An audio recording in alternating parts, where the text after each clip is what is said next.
I've been doing this for 26 years, and I don't know one man who's ever paid $10,000 to a Ukrainian father.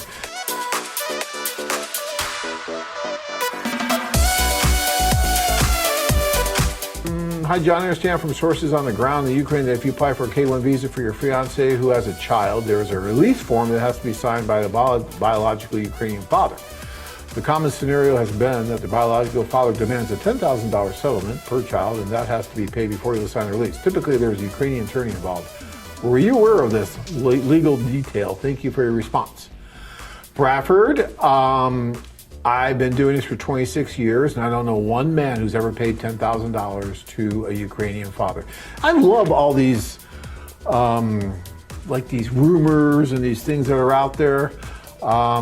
Yes, you do want the father, if it's the biological father who's on the birth certificate legally, to sign a paper saying that he gives permission for that child to leave permanently.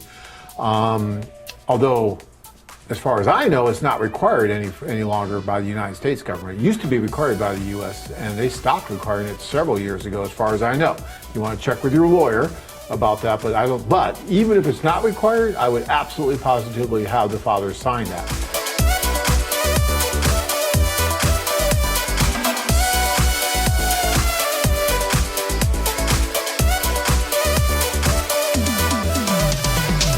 Let's talk about that for a minute, because you bring up a good point. I mean, is it really like every Ukrainian ex-husband is like, I want $10,000 or you can't take son? You know, I just don't think it's fair to categorize all those men like that, because I don't think it is like that. From my experience, many of the men see that it may be a better opportunity for their child if they care about the child at all, and they're willing to sign that paper and let the child go.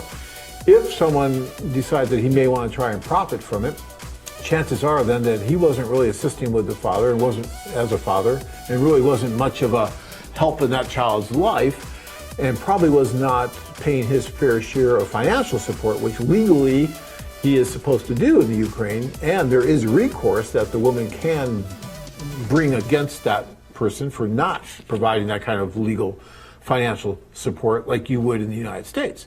And so that woman has that leverage to say, well, fine, if you all of a sudden want to be this wonderful father, then you need to pay the 10 years of back child support, and you need to do this and that, and if you don't, I'm going to go to the government, and then they're going to take your passport away because you didn't do this, which they do. So, you know, but most of the cases that I've seen have ended very well.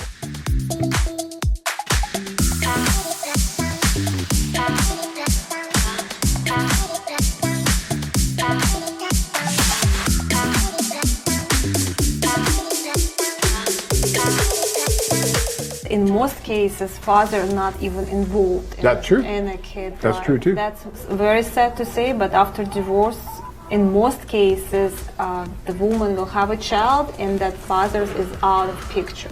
I don't know who is at fault, but he has a new family, the child he's not interested. It's most like every other one. Yeah. I have a great story to tell about that, but I'm not going to tell it here. I will tell it at a seminar. But if you want to come to the seminar, I will tell you a story exactly about this, the 10,000, and the response that this woman, I won't mention names, said. And I think it's priceless, but I don't want it on video. So you have to come to a seminar to hear my story. All right.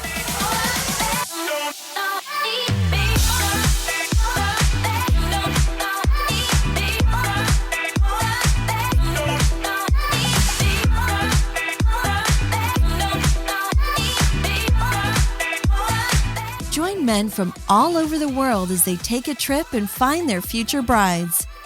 Interested? Learn more at cityofbrides.com.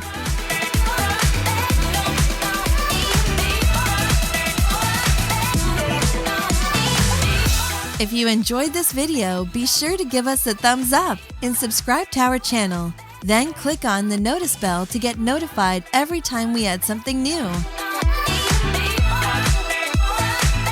City of Brides.